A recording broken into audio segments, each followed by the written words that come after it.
Hello out there, folks, watching and listening. This is Rebel Nerd Radio, and this is the second episode of our X-Men series. Um, it was called X Talk. I decided to go with a name change. I didn't quite like X Talk, so I went with Mutant Chronicles. But same series, just different name. And tonight, I have my friend Cameron on with us. How's it going, Cameron? Pretty good. How you doing? Doing well. And we are going to be talking about our favorite X-Men or X-Men related storylines. It doesn't necessarily have to be X-Men. It could be New Mutants. It could be X-Force. It could be X-Factor. I hadn't really thought that through. But yeah. Well, looking at my list, they all happen to be X. Well, you know what? Some of them are probably a combination of, in fact, they are a combination of various series. Yeah. So yeah. So here we are. This is going to be on our Patreon first. It's an early access thing for patrons. So thanks to the patrons that help us keep the lights on and whatnot. And then eventually it will be on the YouTube channel whenever I decide that it needs to be on there. But before we jump into our main topic, I wanted to ask you, Cameron, do you remember what your first X-Men comic book was? Yeah. Mine was my two first non-Star Wars comics. X-Men comics. I can't remember how old I was. I was really young. It was in the 80s. So I got the issues both at the same time. It was a reprint of Giant Size X-Men #1 and the Wolverine Limited Series #1. Okay. First two. Very cool. Yeah, those are good issues to start off with. My first X-Men comic was actually my very first comic, like ever. And the year, I want to say, actually, let me check the year on the comic itself because it was right about that time. But it was either 1983 or 1984. It was probably 1983 because that's when the comic came out. But it was X-Men #169. And that one, if you remember that one's got on the cover, it's got Angel kind of being hung up by his wings. There wasn't any particular reason why I got that specific issue. It just happened to be the one that I found. This was back in the day when you didn't necessarily have to go to a comic book shop to get comics. You just found them like at the you could find them at a convenience store. You could find them at a 7-Eleven. I think I got mine at a store that no longer exists. It was called Walden Books. Do you remember that? Oh yeah. Yeah. So it was the Walden Books. It was in the mall, and they had it on a spinner rack. And I just grabbed it because I was like, oh, what is this? This is interesting. So I grabbed it, and showing my age there. But in retrospect, the interesting thing about that issue is that it is actually the first appearance of the Morlocks. Okay, yeah. So I remember Angel having a big part of it, but mostly I remember that was when the Morlocks showed up, and I was like, man, these guys are cool.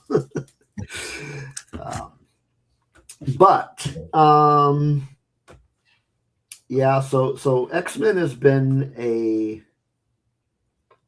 staple of my comic book reading for years and years and years and years and years. Yeah, same. Yeah. I'll stop for a while and then start back up. But I always tend to go back to that one. Are you reading any of the current series? No, I'm not. I picked up.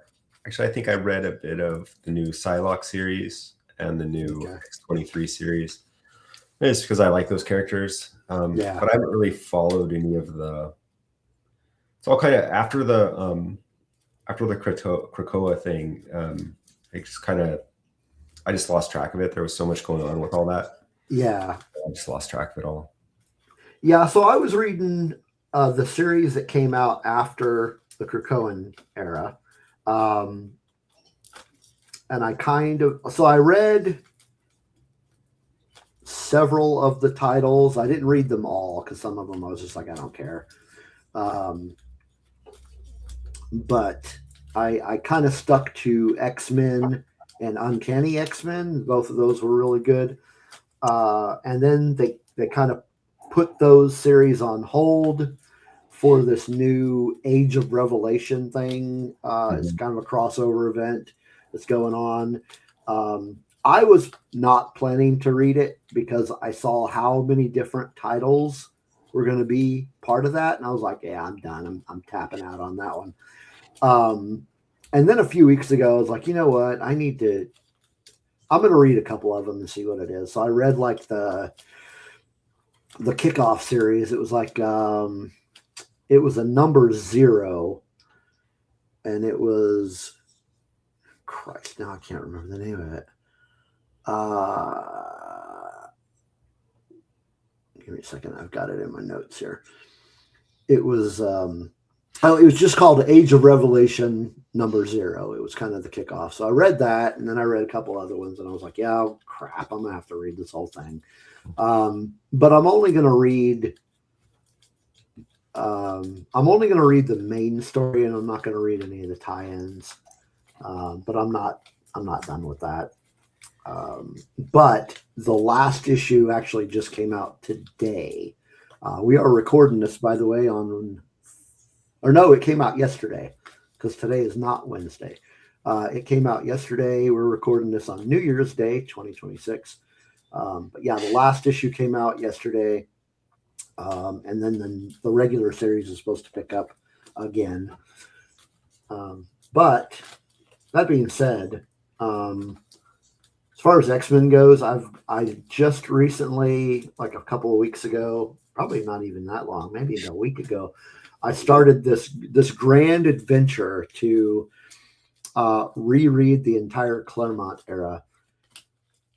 So I'm hoping to be done with that by the end of the year. I've got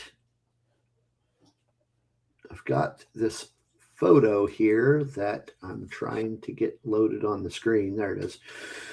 So this screen is all of the Claremont era books. As you can see here, it also includes some New Mutants and some X Factor.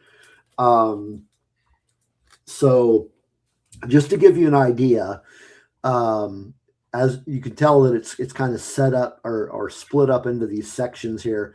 I am still not done with the first section. But again, I only started like about a week ago.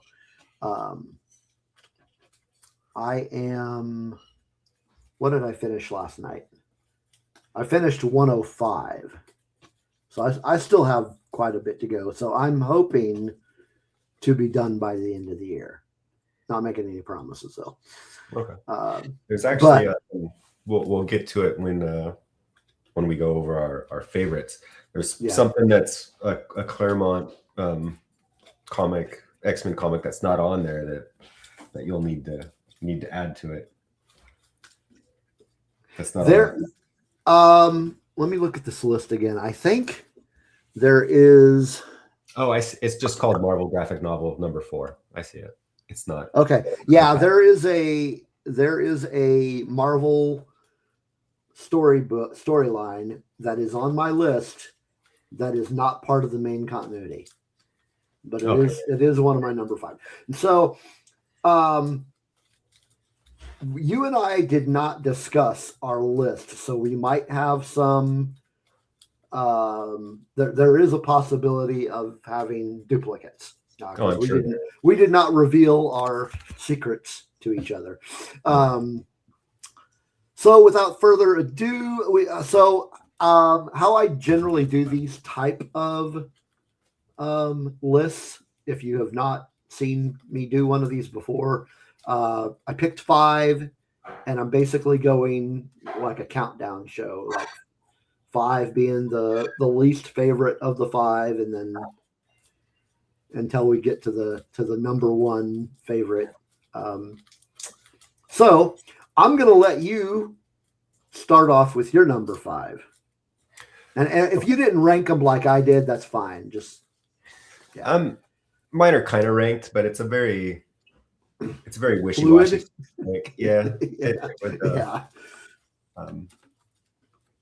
So I would say probably my number 5 is going to be probably the Fall of the Mutants.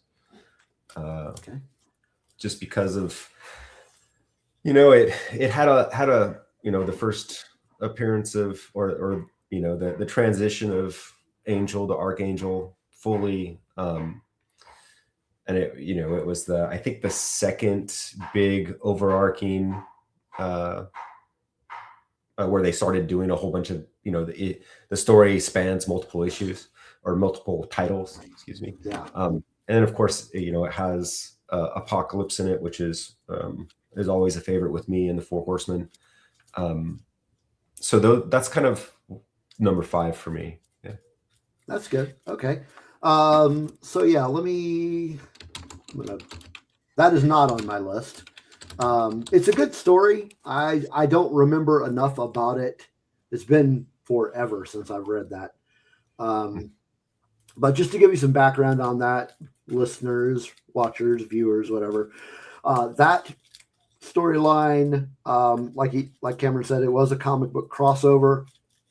It spanned the Uncanny X-Men, X-Factor, and the New Mutants. Yep. It ran from January to March of 1988. I remember when this storyline came out because I was reading X-Factor at the time. Mm-hmm. And that was strangely the only X-Men comic book I was reading at that particular time.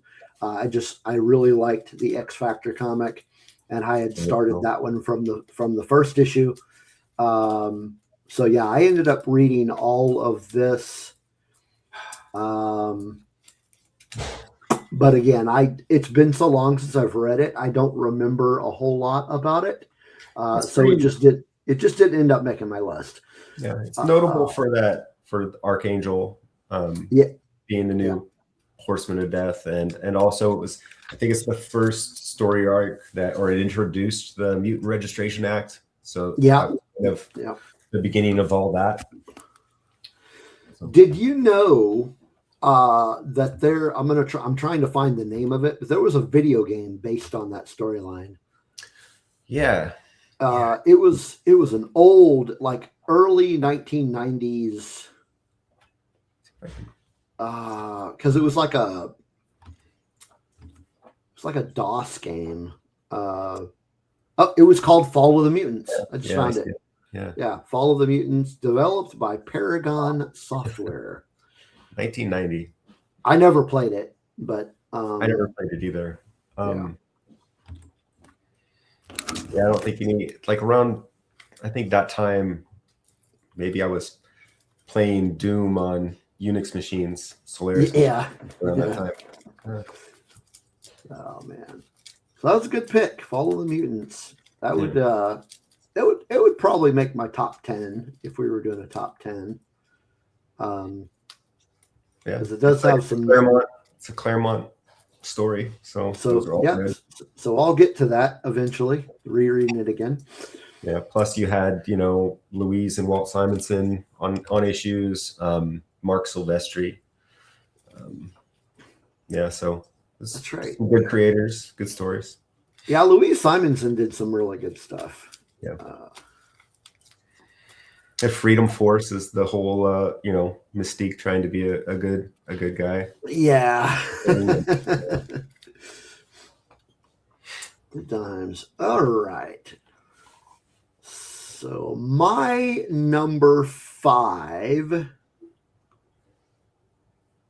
and I am going to say that my 5 and my 4 are kind of fluid. Like they could switch off in where they're placed. But my number 5 is Messiah Complex.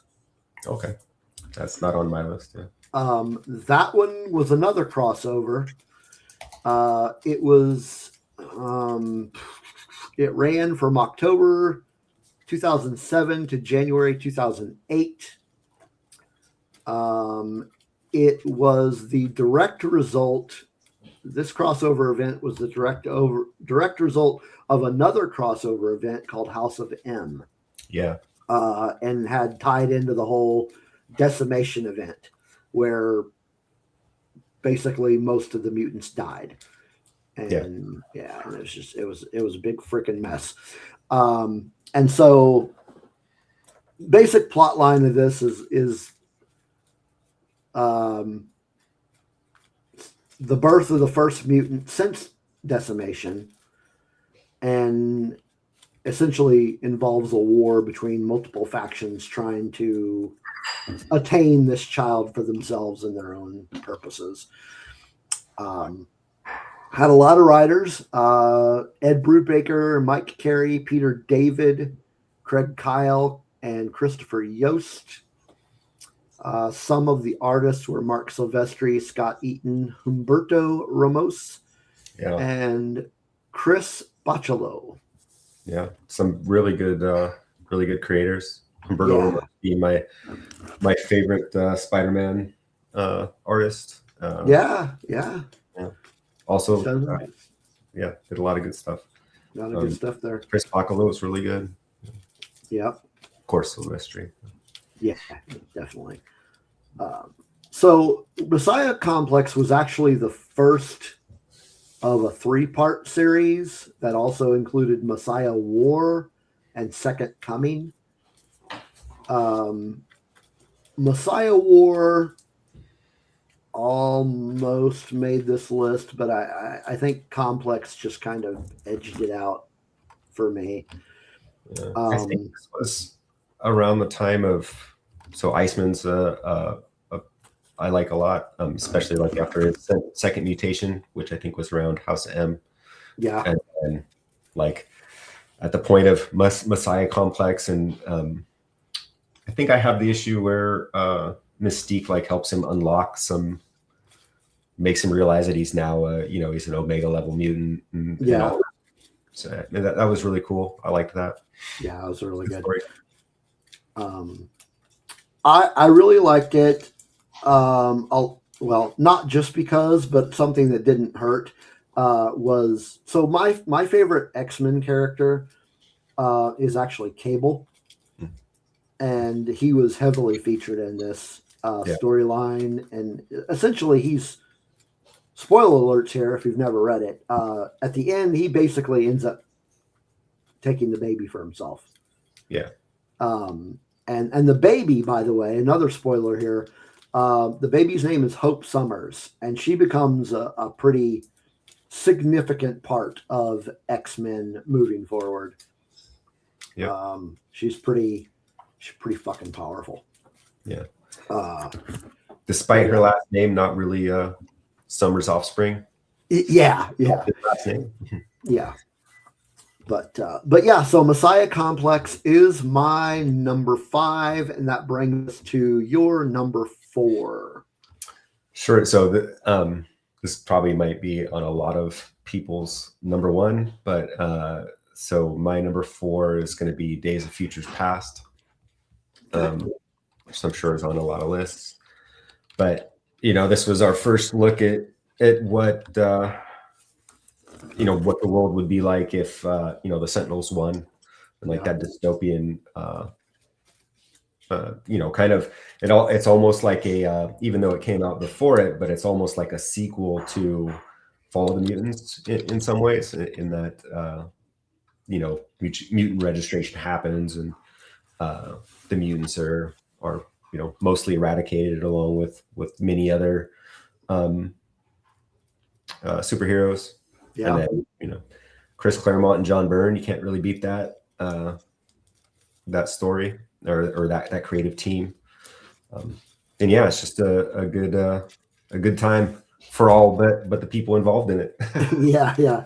No, that was a great story. Actually, is not on my list. It is really good. There's just certain ones that I like better. This one was a storyline that only ran in the Uncanny X-Men, so it didn't cross over anywhere. It was pre-crossover. Yeah. That's right. This one came out. This one's an old one. This is January through February of 1981. Yeah. So this came out even before I started reading X-Men. Yeah. I've read this multiple times, but it's a really great book. See, people these days may more be familiar with the movie adaptation than the comic. See, and the movie, which is very loosely based on the comic book. It's not. It's very not. I mean, it's kind of similar in the future, but the main story in the movie is not like the main story in the book. Yeah. Different protagonists. Yeah. That being said, it is actually my favorite X-Men movie. Yeah, that's one of the betters for sure. Yeah. But yeah, this is a great one. Like you said, Chris Claremont and John Byrne, awesome team there. Man, what can you say about this one? I mean, basically, you're in the future, and the Sentinels rule, and mutants are basically put in concentration camps. Yep. It's depressing. It's an oppressive story. Yeah. And also features one of my favorite, another one of my favorite X-Men characters, Kitty Pryde. Yep. As the main protagonist. Yeah. She was pretty big into this one. And for those of you that have only up until now have only watched the movies, it does also feature a character from the movies, Senator Robert Kelly. Yep. But yeah, that was a really great book. That's a good choice for your number 4. My number 4 is actually a newer storyline, kinda. It's within the last 5 years, put it that way, ish. And it is House of X, Powers of X. Okay, yeah, I haven't read any of that. So that is the series that kicked off the Krakoan era. Okay. This one was it was 12 issues. It was House of X number 1 through 6, and then Powers of. I think it's Powers of 10. It's not Powers of X. Powers of 10 issue number 1 through 6. One creative team. Writer was Jonathan Hickman. The artist was, I'm probably going to butcher this guy's name, Pepe Larraz. Okay. This one ran from July to October 2019. As I mentioned, it kicked off the Krakoa area of the X-Men. And man, what can you say about this book? It's very. If any of you out there are at all familiar with Jonathan Hickman and his writing style, what's the best way to describe it? You really need to be paying attention when you're reading anything by Jonathan Hickman, because he will go off into things and you're just like, what the fuck is going on? And this is a very good example of that as well. You really need to be paying attention to what's going on, because like the first time I read it, I was like, wait a minute. Moira McTaggart is a mutant? Wait, and she, okay, so she's dying and being reborn and then going back in time as she's reborn. It's very confusing. Yep. I could see how a lot of people would not like the story because of that fact. It can get very confusing if you're not paying attention. But you really got to pay attention to all of Jonathan Hickman's little notes that he puts in these series. Yeah, there is a lot going on. There's a lot going on, and it is my favorite part of the Krakoan era. And Jonathan Hickman did a really good job with this series. Good writer. Yeah, really good writer. So when it came out, I owned the single issues. I don't know what happened to those single issues because I actually went looking for them this week and I can't find them. So I actually don't own any of this anymore. I need to buy the I think I'm just going to buy the trades, or if they're in hardcover, I'll buy it that way. Yeah, or if you're okay with, if you just want to read it, like you can always just sub for 1 year to Marvel Unlimited and read everything you want. Oh, I'm already a subscriber to Marvel Unlimited. I'm just saying that I want to own a hard, like a physical copy of it. Right. Actually, I think the last time I was at my local comic book shop, I saw he had all 12 of them in 12 issues in a bag. I don't remember how much it was, and I probably can't afford it, but I'm going to check it next time I'm in there, and maybe I'll just do that if I can scramble up the money. But yeah, a really good series. I enjoyed it quite a bit. And that was my number 4. Right. So that brings us to number 3. Number 3. So this is where it start getting really difficult for me. In ranking for sure. Yeah. I'm gonna go with probably Mutant Massacre for number 3. Okay. Which, yeah, I mean, talked about the Morlocks before. It's all about, the Marauders, and we get the first Sabretooth Wolverine, head to head. We get Colossus doing some out of character stuff. Yeah, it's just really a good story with a lot of there's a lot of death in this story. So yeah, a little bit more personal death than a bunch of people are wiped out kind of thing. There's some personal death in there. Also not on my list. However, I think if I had, like I'm nowhere near the storyline in my Claremont era reading.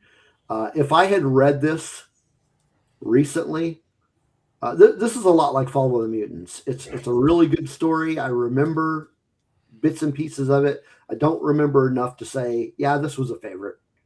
Mm-hmm. I think just based on the fact that it's essentially the Morlocks and the Marauders, it probably would have been a favorite. But yeah, this was good. It was another one that crossed. It crossed several different issues. Uncanny X-Men, New Mutants, X Factor. There was even an issue of Power Pack. Yeah.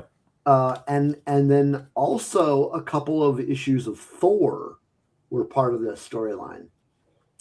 Yeah, this was the very first X-Men crossover multiple titles story.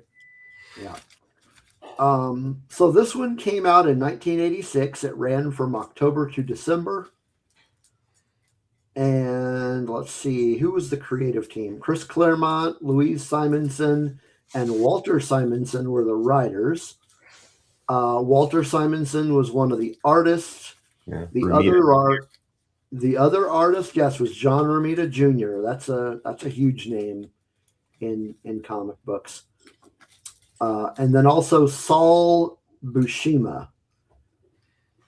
Yeah.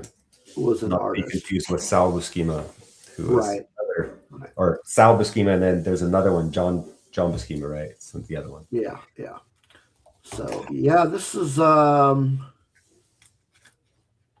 checking to see what issues of X of okay, so X Factor 10. So yeah, I would have been reading this when it first came out, just based on the X Factor numbers I'm looking at.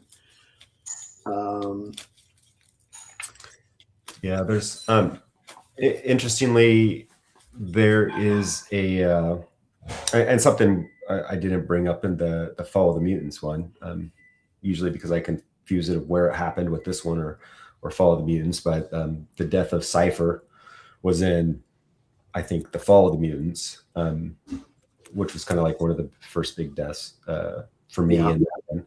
But then also this specific era, like right before this happens, so the New Mutants 46 was in this. There's one that it would, it's not my top story, but it would be on a like I'll save it for maybe at the end for like a runners up thing. But Yeah. there's a tie-in story to this that's really good. Interesting thing about Cypher, whose real name is Doug Ramsey. He is the main antagonist in Age of Revelation. Okay. Yeah. Like he is Revelation. That's his name. He doesn't go by Cypher anymore. He's Revelation, and he is essentially the heir to Apocalypse. And there was a storyline that came out last year, I want to say.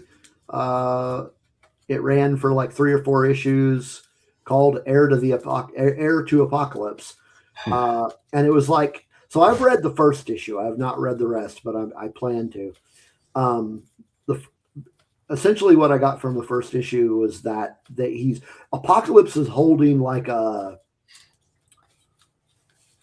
almost like a Hunger Games for mutants. Okay. Like he's pitted all these mutants against each other, and they're to fight it out and go through all these various different challenges and whatnot. And at the end, the winner, ultimately the winner is his heir. Okay. And Doug Ramsey ends up becoming his heir. And his name is Revelation, and he's the one that basically turns the world to shit. But yeah, it's funny that thinking of him all those years ago as Cypher. But yeah, that's another good story, another good one.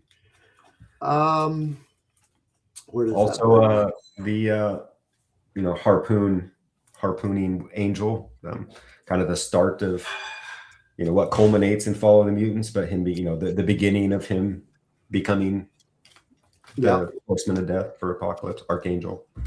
Yeah, happened there. For sure.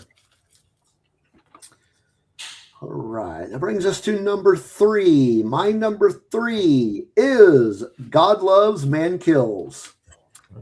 This was the one I mentioned earlier that is not part of the main continuity. It's just its own self-sustained story. Yeah, that's graphic novel number 4. That was on your list. Say that again.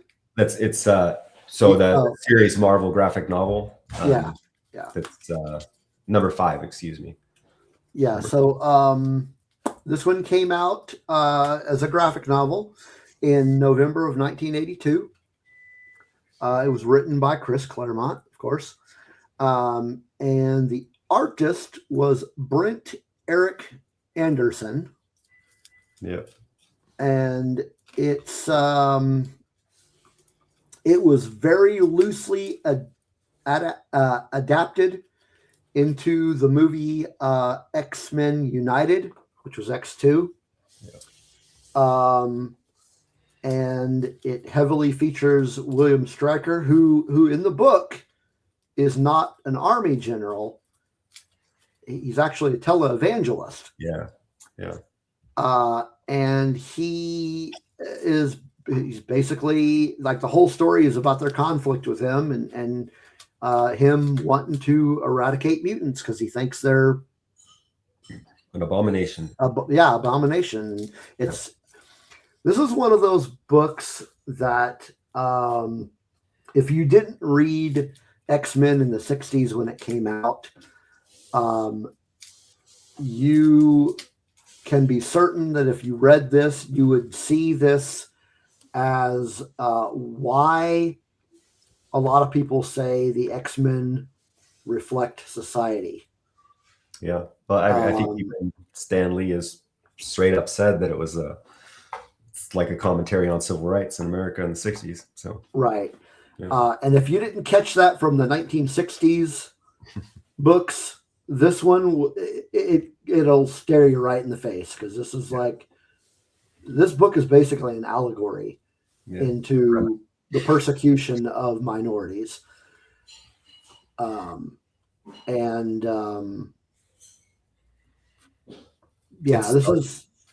It starts rough, like it's like got some disturbing stuff right from the beginning, and it just kind of it's not for the faint of heart. But it is you got the purifiers in there who are basically like Klansmen for mutants. Or not for mutants, but like instead of being anti-Semitic and anti-black, they're just anti-mutants. But it's a rough book to read, but it's really, if you can make it all the way through, it's very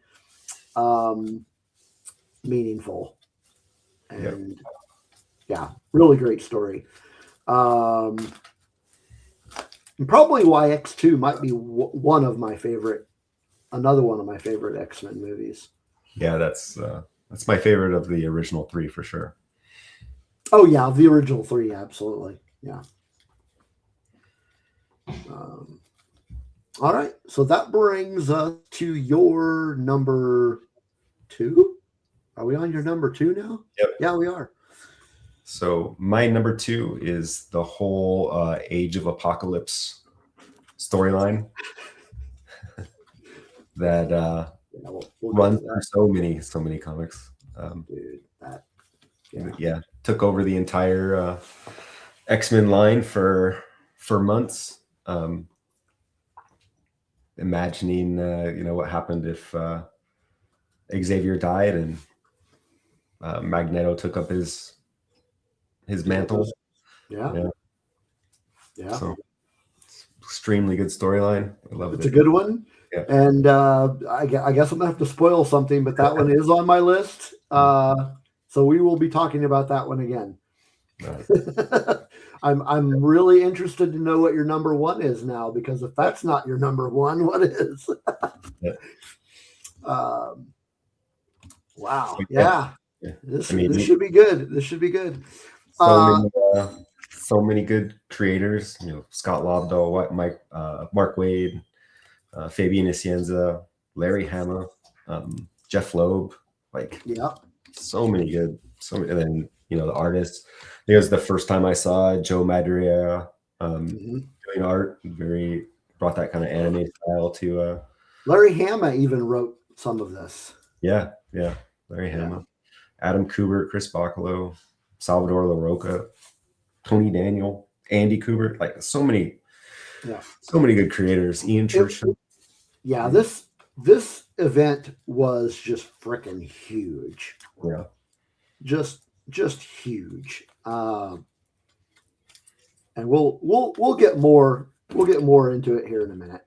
Yeah, interestingly, it did introduce one of my favorite Marvel characters, which is the alternative version of Cable, Nate Gray. Okay. I was gonna try to guess and say Blink, but I guess not. Oh no, Blink is another one, but she kind of transitioned over into the mainstream. She's definitely one of my favorites. More of the not to spoil it for anybody, but kind of her team up, the people that she teams up with in the story are really good and not what you would expect.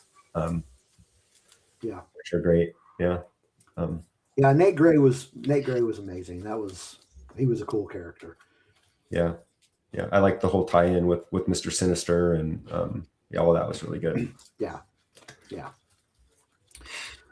Alrighty. So my number 2 is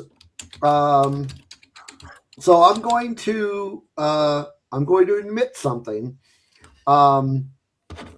This was a time period that I was not reading X-Men when this storyline came out. And had I been reading it at the time, I probably would have dropped off because let me start it.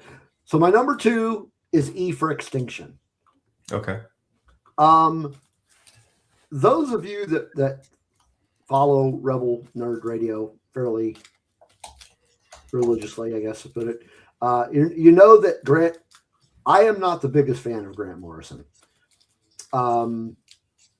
There's a lot of his stuff that I have not liked, and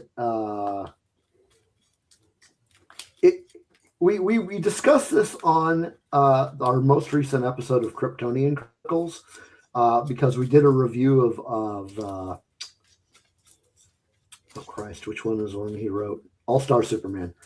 And during this discussion, we talked about my dislike for Grant Morrison, and it all stems from a DC book called Final Crisis.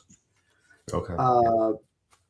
Final Crisis was just a freaking mess, and it just left a bad taste in my mouth for Grant Morrison. So a lot of the stuff that I read, I was just like, yeah, I don't like it. I don't like Grant Morrison.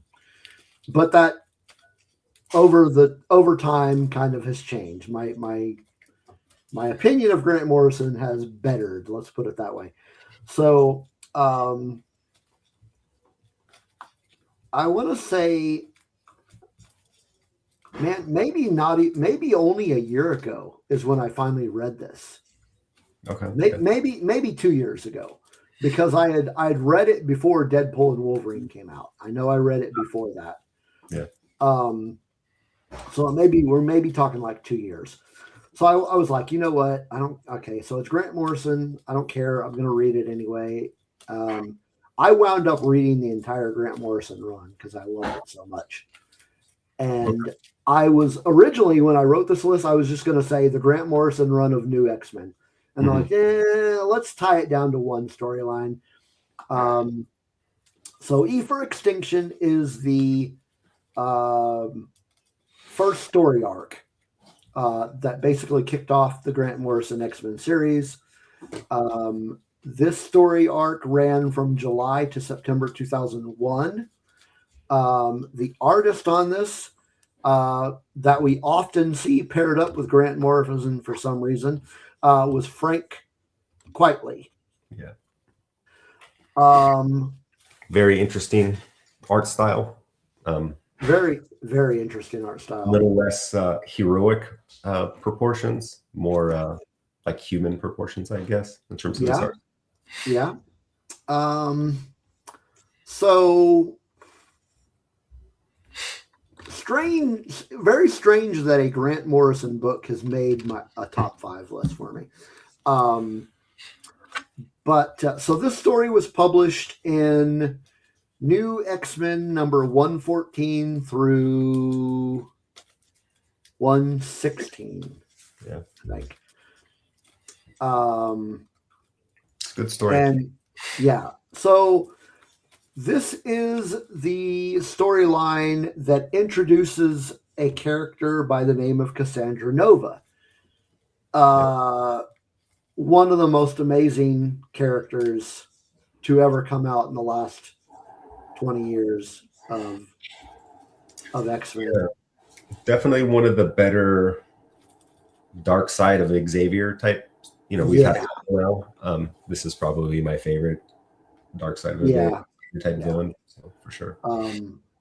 So yeah, when they were doing the trailers for Deadpool and Wolverine, and she showed up, I was like, oh hell yeah, this is gonna be good. Very well. Yeah, it was yeah. That was That's good. going to be good. This is going to be good. So basically, that like this storyline mostly focuses on their fight against Cassandra Nova, and they have some stuff going on with Sentinels as well. Got and Master Mold and Right. So yeah, so Grant Morrison like really left his mark on X-Men with this storyline, and God, like how many characters has he created? I mean, he essentially created, he created Cassandra Nova. Mhm. But I think there's a lot of other X-Men characters that he created, and I'm not sure. I think yeah, I'm not sure. I'd have to look. I'm not. I'd have to read about it, but he did a good job with this one, and I've actually since Deadpool and Wolverine came out, I actually went back and reread this. But yeah, this is definitely a must read for X-Men. There's an story arc in X-Men 94, the animated series, that loosely adapts this as well. That's right. So there's that tie-in. I think seeing that is what prompted me to go back and read that one. I can't remember, but I didn't read it when it came out either. X-Men at the time. I just thought of another. Actually, I thought of two off the top of my head that Grant Morrison created that are both favorites, and one of them is actually fairly well known because of movies. He created Negasonic Teenage Warhead, okay, yeah. who we saw in the first two Deadpool movies. But he also created the Stepford Cuckoos. Okay, yeah. I really like the Stepford Cuckoos. I don't know why. He also created Zorn. Yeah, Zorn. That's the one I can remember. And created Phantom X. Okay, Phantom X. So yeah, he created some pretty cool characters. Yeah. But if you have not read E for Extinction, I highly suggest you go out and check that one out. Wow. All right, it's time. I need to know your number one. I gotta know what beat out Age of Apocalypse. My number one is one that you had already. Is God Loves Man Kills. So okay, yeah, that's my. Wow, you like that more?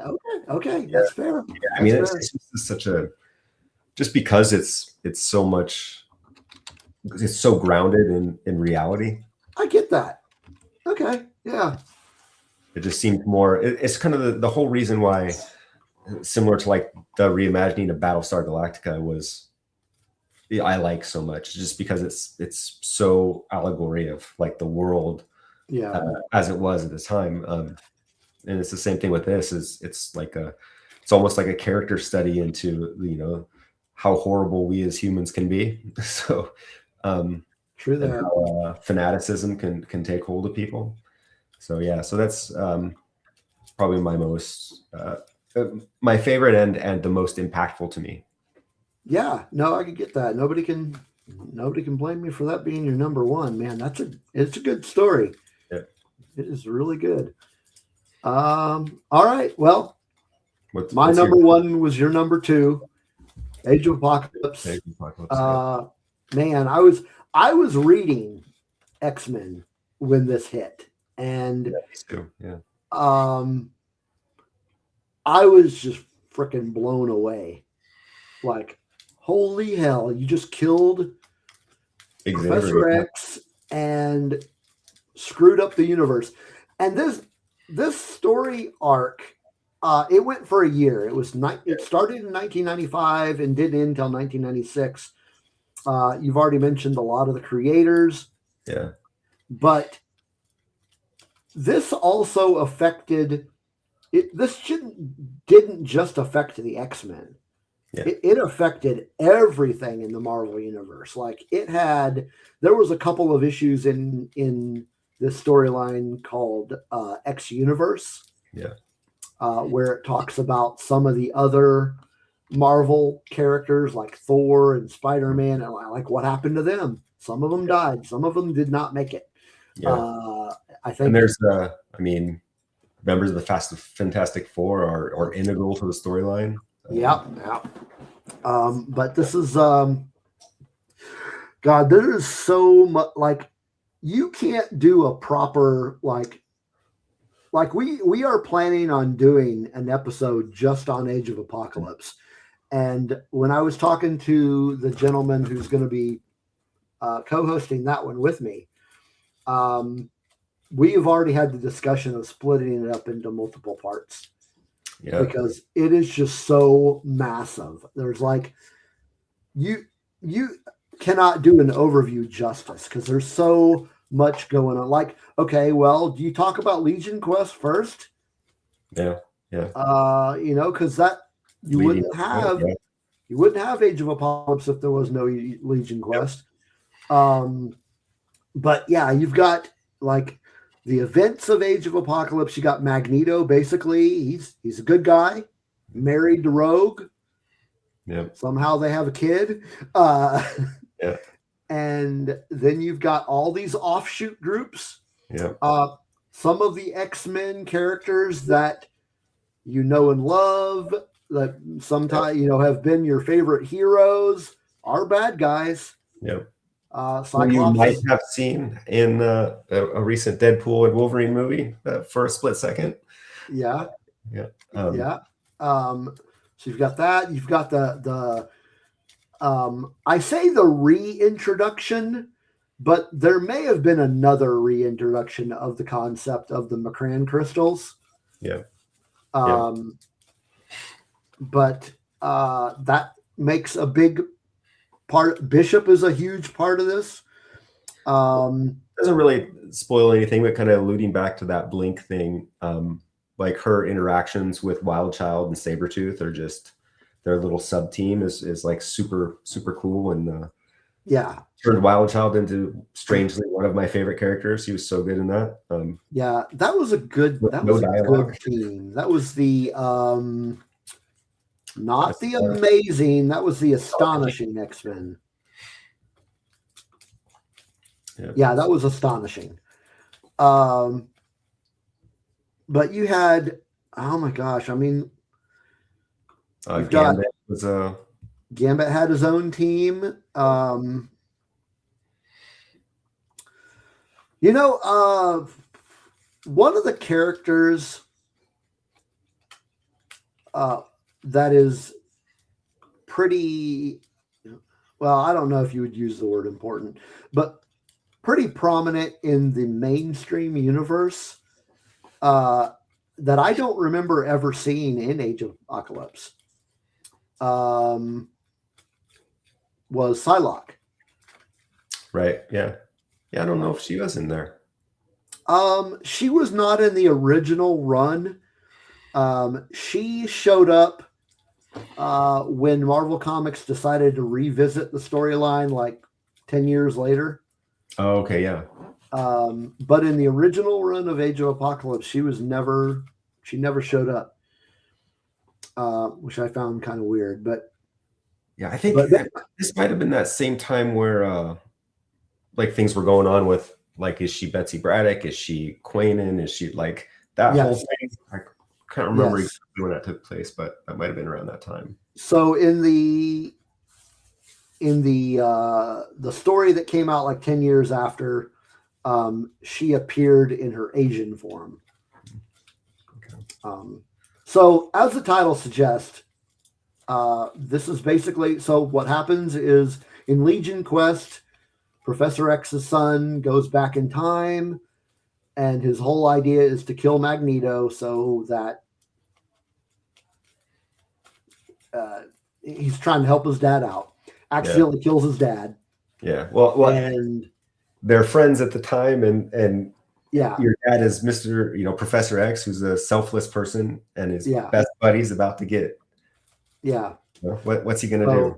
So Jump in Legion, so Legion kills his dad, erases himself from existence, and without Professor X to lead the X-Men, Apocalypse is able to basically take over America, and he's on a quest for world domination and damn near gets to it. Yeah. It's almost like, I mean, if you look at like the mainstream Marvel universe or Earth 616, and it's almost like if you took a lot of the stories that we've already talked about and like, well, what if like the bad guys won in all these? What if like the Mutant Massacre accomplished what it set out to do with Mr. Sinister and all that? And what if, the fall of the mutants with Apocalypse and mutant registration and all went through, and the religious fanaticism of God Saves Man Kills and like all of that stuff, and then of course would kind of lead to a Days of Future Past type world. And so it's like almost like you take Days of Future Past and then, well, let's add the additional thing of, oh well, instead of just the U.S. government winning or in Sentinels winning, what if like Apocalypse just took all that over, and that's right? So because you had all the Sentinels in it and all of that. Yeah, he had basically it was a whole only the strong shall survive type thing, because he, like, all the weaker mutants he had in prisons, and anybody that stood against him was in prison, and he had Cyclops and Havoc working for him. Yeah, he had Horsemen, and he had the Hounds, and he had Sinister working for him. He had Colossus's brother. It was just a crazy event, and it's really good. It was just because I was reading X-Men at the time when all this happened, and it basically just shattered my entire world. It was just such a, it was like, holy shit. I can't believe they did this. And I remember I was really happy because I've always not character design, obviously not motivations and idealism, but I've always preferred Magneto over Professor X. It's just Magneto's a more interesting character. His backstory is more interesting. He's like the trauma that he faced as a child in concentration camps and the Holocaust and all that. Like you could see what drove him to that. So he was always a character to me. I can't disagree with you on that. He's actually outside of Cable, he's actually my favorite X-Men character. Yeah, he's very well written character. The backstory for him is just very well done. Yeah, very good. But yeah, having him as leader of the X-Men was pretty cool. Yeah, I like that. Yeah. So that was our top 5 favorite X-Men stories. I do have a quick, say, runner up that actually ties into like an honorable mention. Yeah. And so New Mutants number 45, one that we talked about before on your list. What was it? What was your list again? That I forgot already. Well, I had Messiah Complex, House of X, God Loves Man Kills, E is for Extinction, and Age of Apocalypse. I think it's no, actually I think it was tied into mine, and it was tied into the Mutant Massacre. Okay. Started with, or the first New Mutants issue for Mutant Massacre was number 46. This was number 45, and it's a single issue story. That there's no action, there's no quote unquote bad guys in it. It was right around when X Factor was, everybody was like afraid of X Factor. They were going to call the X Factor on you, and they were going to come and take you if you were a mutant. And it's all just the New Mutants go to this high school party, and they meet up with this kid, and he's unbeknownst to them, he's a mutant, but to try to fit in, he starts doing some off-color mutant jokes. So they, of course, they take off, and they don't want to hang out with him. But Wolfsbane kind of gets a different impression of him and follows him home and finds out that he's actually a mutant, and then goes back to tell everybody. But when the kid gets home to his room, there's like a flyer for X Factor in there, and as a prank, some kids in his school wrote, "We're going to call X Factor on you." And since he was a mutant, and that scared the crap out of him, he ended up committing suicide. So it was like really poignant kind of like bullying and culmination, like how it was like a very personal story. It wasn't like heroics or anything. It was just very like that you could imagine kids going through nowadays, with all sorts of stuff.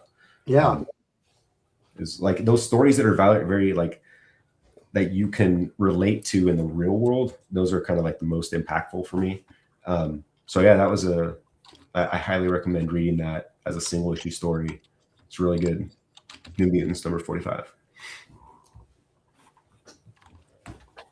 Very good. Yeah, I mean, I'm sure that'll end up in the Claremont era reading list.